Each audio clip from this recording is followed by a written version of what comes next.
Madame, Monsieur, bonsoir et bienvenue dans le Grand News. Ravi de vous retrouver. À la une de l'actualité ce soir, les températures clémentes ont fait bourgeonner certains arbres plus tôt que prévu de proliférer le pollen sur le territoire français. Le sud-est et l'est sont particulièrement concernés. Nous ferons point dans le début de ce journal. Les boissons sans alcool séduisent de plus en plus les Français. La demande des consommateurs est en augmentation et les bars comme les commerces répondent présent. Nous comprendrons pourquoi dans ce journal. L'ancienne ministre de la Justice est décédée donc dans la nuit de jeudi à vendredi. Robert Badinter, à l'âge de 95 ans, qui a notamment porté l'abolition de la peine de mort et également œuvré à dépénaliser l'homosexualité. Le 15 de France est imposé dans la douleur dans la pelouse de Murrayfield contre l'Écosse, 16-20 samedi. Après la rencontre, le sélectionneur de bleu, Fabien Galtier, s'est montré confiant sur la capacité de son groupe à retrouver la lumière. Et puis le département du Finistère est en alerte orange aux crues et aux vagues submersion. Après les pluies de ces derniers jours, on redoute en effet les grandes marées de ce week-end. À Quimperlé par exemple, le niveau de la rivière a déjà débordé. Nous ferons le point à la fin de ce journal.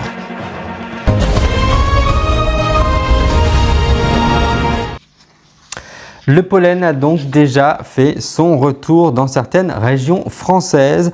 Les noisetiers et les aulnes en pleine floraison augmentent le risque d'allergie au niveau le plus élevé, comme par exemple en Alsace ou dans les Vosges, à Strasbourg dans le Bas-Rhin. Certains sont déjà touchés. Mon épouse, elle le sent déjà, assure un passant. Les allergies ont de l'avance en cette année 2024 en raison des températures particulièrement douces. Reportage signé Marie Mulsé. L'ennemi public numéro 1, le pollen. Il fait déjà son retour dans certaines régions. Les noisetiers et les aulnes sont en pleine floraison, augmentant ainsi le risque d'allergie jusqu'au niveau élevé, comme en Alsace et dans les Vosges. Et à Strasbourg, il y a des victimes. Moi, c'est quand même plutôt vers le mois de mars. Et là, on est quand même que début février. Donc, voilà, donc on s'adapte, nous aussi. Tous ceux qui sont allergiques, on commence le traitement un petit peu plus tôt. Mais en fait, mon épouse, elle le sent déjà. Et elle m'a dit, je suis sûr qu'il y a déjà du pollen ou des allergènes en l'air. Et elle le sent. Les allergies ont bien de l'avance cette année, en cause des températures particulièrement douces. On a l'impression que les patients allergiques décrivent des symptômes de plus en plus tôt dans l'année.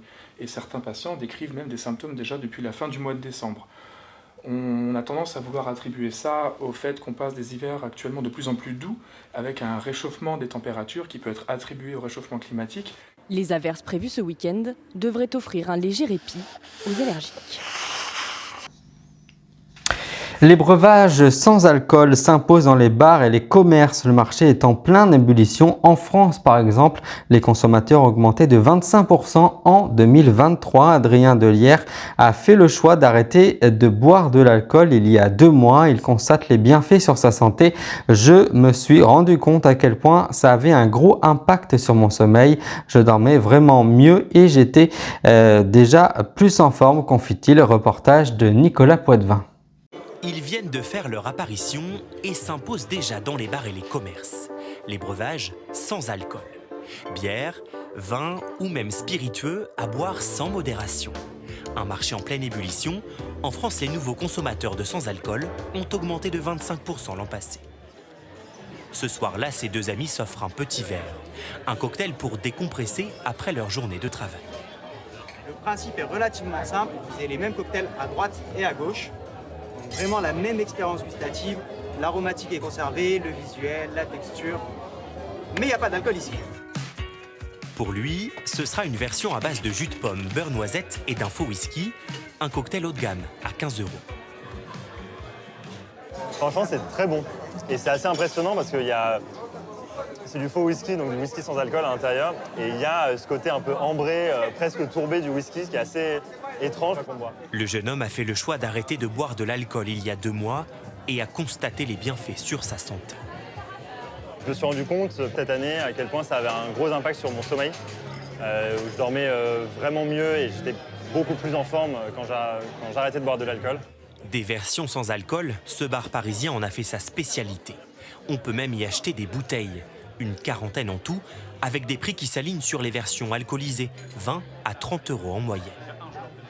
On sait que c'est un marché en pleine croissance.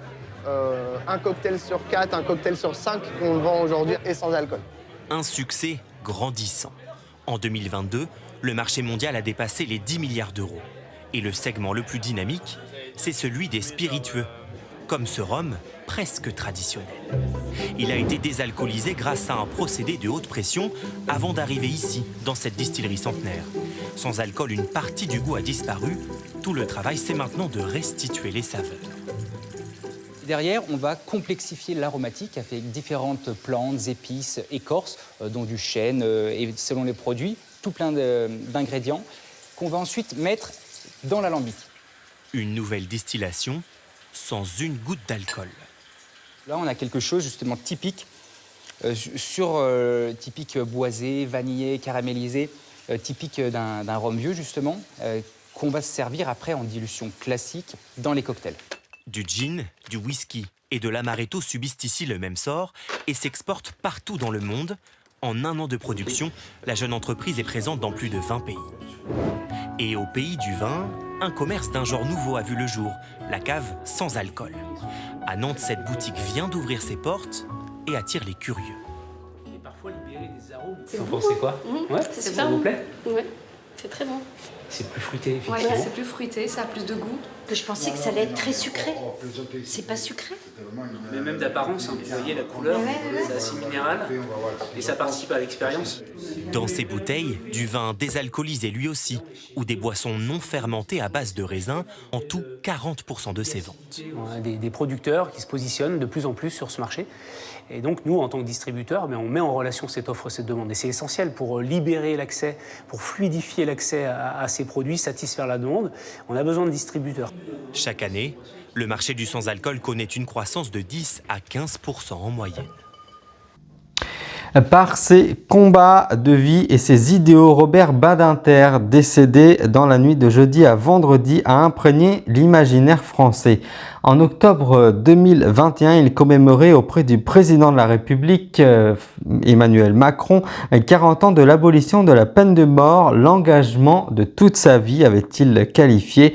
Il qualifiait notamment de honte pour l'humanité. Aux abords de son domicile, la flamme de son souvenir ne vacille pas. Le père de Robert Badinter, juif, a été déporté en camp d'extermination. En 1992, il rendait hommage aux victimes de la rafle de Veldiv aux côtés de François Mitterrand. Quelques images rassemblées pour lui rendre un dernier hommage. Regardez. J'ai l'honneur, au nom du gouvernement de la République, de demander à l'Assemblée nationale l'abolition de la peine de mort en France. Par ses combats, ses idéaux, il a imprégné l'imaginaire français. Robert Badinter, l'homme de conviction. Grâce à vous, la justice française ne sera plus une justice qui tue. Octobre 2021, il commémore aux côtés du président les 40 ans de l'abolition de la peine de mort, l'engagement de sa vie. La peine de mort est vouée à disparaître de ce monde parce qu'elle est une honte pour l'humanité. Fin 2023, le voici encore commenter l'inspiration qu'il puisait dans la littérature. Hugo raconte très bien comment il est devenu abolitionniste en passant sur la place du Châtelet où la guillotine était dressée. Il notait heureux celui qui verra la peine de mort supprimée. Heureux celui-là. Aux abords de son domicile aujourd'hui, la flamme de son souvenir ne vacille pas pour les personnalités et les anonymes. À chaque fois, je voulais lui dire merci, Monsieur Badinter. Et évidemment, comme c'est un personnage, je ne l'ai jamais abordé. Alors là, j'ai réparé l'erreur. J'ai dit donc merci, Monsieur Badinter. Je préfère garder ça pour moi. C'était un grand homme. Sur cette fleur déposée, il est écrit « Au Mensch » de l'universel. En yiddish, le terme définit la conscience morale de l'homme. Lui, l'enfant juif, dont le père fut déporté en camp d'extermination. Lorsqu'aux côtés de François Mitterrand, il rend hommage en 1992 aux victimes de la rafle du Veldiv et qu'une partie de la foule reproche au président un passé trouble sous Vichy, il s'emporte. Vous m'avez fait honte en pensant à ce qui s'est passé là. Vous m'avez fait honte. Il y a des moments où il est dit dans la parole, les morts vous écoutent. Croyez-vous qu'ils écoutent cela ? Garde des Sceaux, président du Conseil constitutionnel puis sénateur, la liberté était son but ultime, peut-être parce que sa famille en fut privée. Et sans doute pour cela, il œuvre à dépénaliser l'homosexualité ou améliorer l'état des prisons. Je dis quelquefois en riant, j'aurais jamais cru que je deviendrais à Vauban pénitentiaire et que je passerais tant de temps à m'interroger sur l'architecture carcérale. Robert Badinter, infatigable humaniste. Ce qui marquera également, c'est le couple qu'il a formé, incarné avec Elisabeth Badinter. Il dit que je lui ai appris des choses sur les femmes et sur peut-être une certaine oppression des femmes et qu'il est en aucun cas misogyne. Un homme qui était aussi capable de s'extasier sur la Déclaration des droits de l'homme et du citoyen qu'il connaissait pourtant par cœur. Tout est dans l'article 1. Les hommes naissent et demeurent libres et égaux en droit. Tout est dit. Mais franchement, quel beau style. Oh! Son père, Simon Badinter, fut raflé un 9 février 1943. Un 9 février 2024 est mort Robert Badinter. Si Dieu existe, qu'aimeriez-vous après votre mort l'entendre vous dire, à vous, Robert Badinter?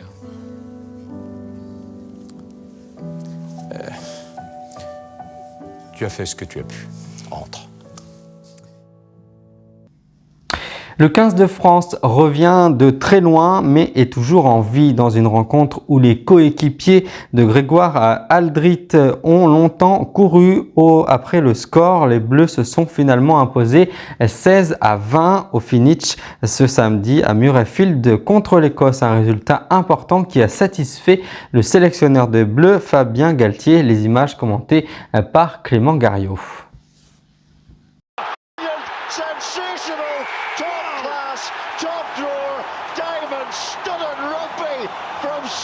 It is a world-class try. That man there, Harry Patterson.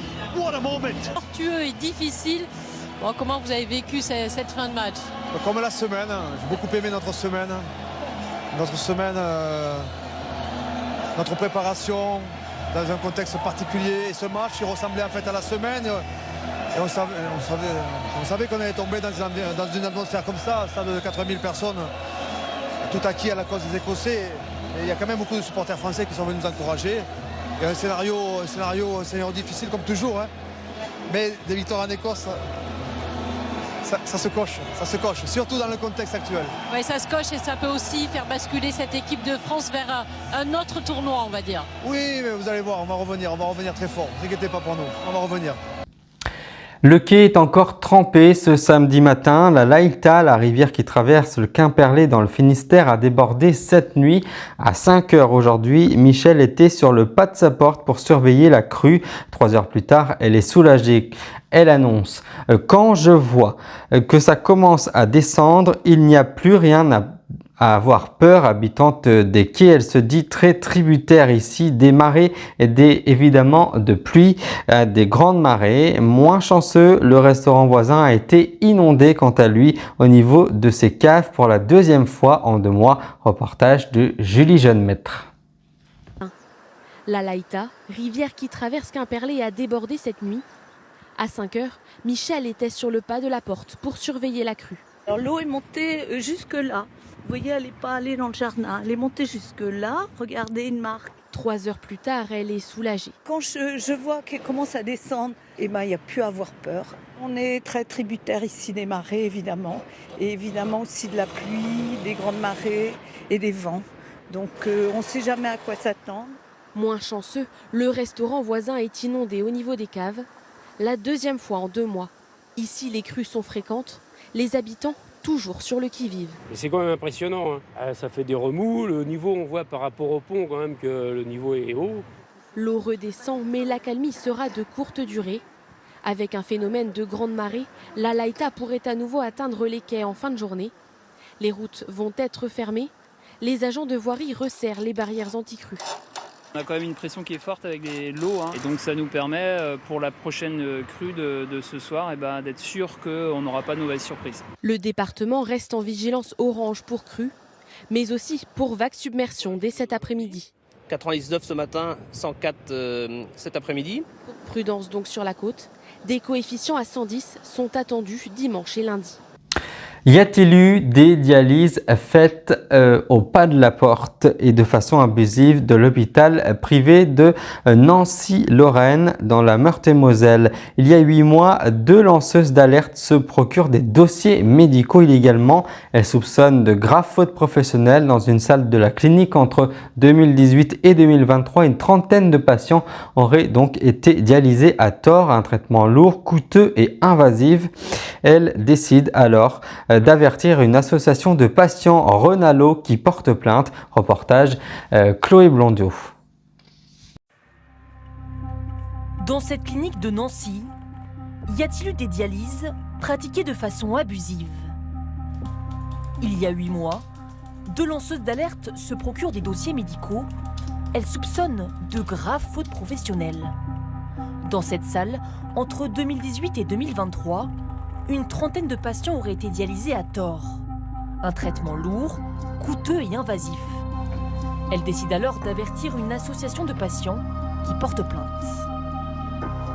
Nous, on dénonce des pratiques de dialyse abusive, c'est-à-dire de dialyse non nécessaire qui auraient été réalisées sur des patients atteints d'insuffisance rénale aiguë. Une des raisons pour lesquelles on dépose plainte, c'est pour faire en sorte que ces patients soient informés des préjudices qu'ils ont subis et puissent, s'ils le souhaitent, réclamer réparation. Des accusations graves, approuvées par ce médecin reconnu. Il est chef de service de néphrologie d'un hôpital public. Son diagnostic est alarmant. J'ai vu des dossiers où on dialysait des patients sans savoir quel était le motif de la maladie rénale. Ce patient-là, il a une fonction rénale normale et on le dialyse en prévention d'une éventuelle dégradation de la fonction rénale, quoi. C'est totalement hors des recommandations. C'est-à-dire qu'il n'y a aucune raison de faire ça. D'après le dossier moi, que j'ai entre les mains, oui, on peut parler de dialyse abusive. À la demande de l'association, une commission indépendante, spécialiste des questions de santé publique, a été mise en place. Voici ce qu'elle a constaté. Des actes de maltraitance médicale, une mise en danger de personnes vulnérables et de graves écarts aux bonnes pratiques médicales. Mais comment expliquer ces possibles dialyses abusives? Est-ce parce qu'elles sont facturées à des tarifs très élevés et pratiquées par des médecins libéraux, eux-mêmes payés à l'acte? De son côté, l'établissement a demandé une expertise indépendante en septembre dernier. Des conclusions ont été tirées. Désormais, chaque dialyse doit être validée par un médecin extérieur à la clinique. Nous avons créé des réunions qui rassemblent tous les médecins du centre, plus un professionnel, un professeur émérite qui nous accompagne aujourd'hui sur le choix des mises en dialyse des patients. Donc il y avait des manquements qui étaient soulignés, des problèmes en tout cas Absolument pas, c'est des préconisations d'amélioration qui ont été proposées. Pour l'heure, l'Agence régionale de santé a lancé une expertise. Le parquet de Nancy doit lui se prononcer sur l'ouverture ou non d'une enquête. Le visage de Robert Badinter, décédé vendredi à l'âge de 95 ans, est à la une de nombreux journaux. Un hommage national aura lieu mercredi prochain à Paris sur la place Vendôme. Donc de nombreux Français s'y sont déjà rendus pour honorer la mémoire de l'emblématique ministre de la Justice, Tony Cuny et Jean Ricot. Son portrait s'affiche sur la façade du ministère de la Justice, celui que Robert Badinter a dirigé pendant plusieurs années. C'est ici que de nombreux Français sont venus rendre un dernier hommage à l'ancien garde des Sceaux. Sur le livre de condoléances, chacun appose son témoignage, son remerciement. Un grand homme, un humaniste aux multiples combats, peut-on notamment lire. C'était une personne unique. Il y en a tellement peu comme ça d'êtres humains. Donc il va me manquer. C'est quelqu'un qui m'a beaucoup apporté et puis j'ai lu ses bouquins et tout et ses combats, tous ces combats, je suis très triste, voilà. Un symbole aussi pour ceux qui ont fait de la justice leur métier. Robert Badinter a inspiré nombre d'avocats venus aujourd'hui lui exprimer leur respect. Je suis venu dire à Badinter que je suis fier de pouvoir l'appeler mon cher confrère et J'ai été le collaborateur de Thierry Lévy qui a combattu avec lui contre la peine de mort et en défendant des personnes qui la risquaient. Donc j'ai trouvé normal de venir. Il m'a beaucoup aidé et influencé, notamment dans mon parcours professionnel. C'est grâce à lui que je suis maintenant élève avocate. Devant son domicile, près du jardin du Luxembourg, proche ou anonyme continue de fleurir l'entrée de son immeuble. Quelques mots, là aussi, et toujours cet hommage unanime. C'est un homme juste et bon, et puis qu'il a permis à mon pays de ne pas être un pays barbare en abolissant la peine de mort.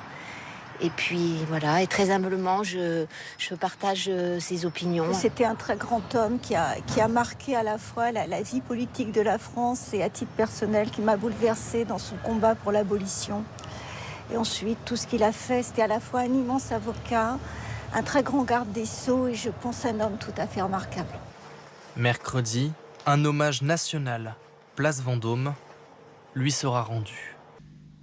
Avant de refermer ce journal, je vous en rappelle l'une des principales informations. Depuis hier, le visage de Robert Badinter, décédé vendredi à l'âge de 95 ans, est à la une des journaux. Un hommage national aura donc lieu mercredi à Paris sur la place Vendôme. De nombreux Français se sont déjà rendus pour honorer la mémoire de l'emblématique ministre de la Justice. Et c'est la fin de ce journal, merci de l'avoir suivi. Je vous retrouve demain à midi et à 20h. Je vous souhaite une très belle soirée avec nous.